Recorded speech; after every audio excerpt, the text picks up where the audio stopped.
आज हम वैदिक संस्कृति का नेक्स्ट क्वेश्चन पढ़ रहे हैं। भारतीय इतिहास के अंतर्गत वैदिक संस्कृति टॉपिक नंबर 2। उसके अगले क्वेश्चन पढ़ रहे हैं जो परीक्षा के लिए बहुत उपयोगी है। वर्ग 1, 2, MPPSC जो भी बच्चे जिस भी एग्ज़ाम की तैयारी कर रहे हैं ये सारे क्वेश्चन पढ़ लेंगे तो इनमें से उनके सारे क्वेश्चन एग्ज़ाम में मिल जाएंगे। ऋग्वेद के किन 6 मंडलों को वंश मंडल, गोत्र मंडल कहा जाता है? दूसरे मंडल को और 7वें मंडल को। नेक्स्ट, किस वेद में जादुई माया और वंशीकरण का वर्णन है? अर्थवेद। अर्थवेद में क्या होता है कि जादुई माया और वंशीकरण का वर्णन कौन से वेद में मिलता है? अर्थवेद में। आर्य शब्द इंगित करता है श्रेष्ठ वंश को। किसको इंगित करता है? श्रेष्ठ वंश को। ऋग्वेद में कुल कितने मंडल है? 10 मंडल। ऋग्वेद में 10 मंडल। आर्य भारत में सर्वप्रथम आए थे मध्य एशिया से। कहाँ से आए थे? आर्य कहाँ से आए थे? मध्य एशिया से। कौन सा वेद अशंत गद्य रूप से भी परिचित है? यजुर्वेद। सभा और समिति प्रजापति की 2 पुत्रियाँ थी का उल्लेख किस वेद में मिलता है? अर्थवेद में मिलता है। ऋग्वेद युग की प्राचीनतम संस्था कौन सी? विदत। ब्राह्मण ग्रंथों में सर्वाधिक प्राचीन कौन है?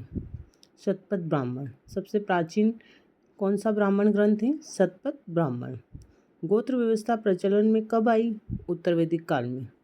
गोत्र व्यवस्था प्रचलन में कब आई? उत्तर वैदिक काल से। अनुलोम विवाह का अर्थ क्या होता है? उच्च वर्ण पुरुष का निम्न वर्ण नारी के साथ। और प्रतिलोम विलोम तब माना जाता है जब उच्च वर्ण नारी और निम्न वर्ग के पुरुष के साथ विवाह कर ले तो उसके क्या कहते हैं? प्रतिलोम विवाह।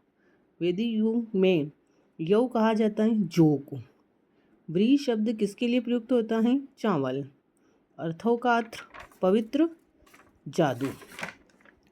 अर्थोकात्र क्या है? पवित्र जादू। नेक्स्ट क्वेश्चन, प्राचीनतम व्याकरण अष्टाई के रचनाकार हैं? कौन है? पाणिनि। निम्न में से कौन सी स्मृति प्राचीनतम है? मनु स्मृति। आदि काव्य की संज्ञा किसे दी जाती है? रामायण में। प्राचीनतम पुराण कौन सा है? मत्स्य पुराण। ऋग्वेद में सबसे पवित्र नदी किसे माना गया है? सरस्वती को। वैदिक समाज की आधारभूत इकाई कुल कुटुंब।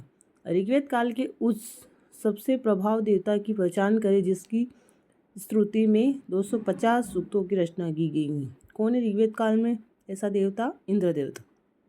किस वेद में सभा को नरिष्ठ अर्थों सामूहिक वाद विवाद का अनुल्लंघनीय कहा गया है? अर्थवेद को। नेक्स्ट, किस रचना में नारी को सुरा और पासा के साथ 3 प्रमुख बुराइयों में शामिल किया गया है? मैत्रायणी संहिता। नेक्स्ट, उत्तर वैदिक काल में किस देवता को सर्वोच्च स्थान प्राप्त हुआ? प्रजापति। नेक्स्ट क्वेश्चन अपन अगले वीडियो में देखेंगे।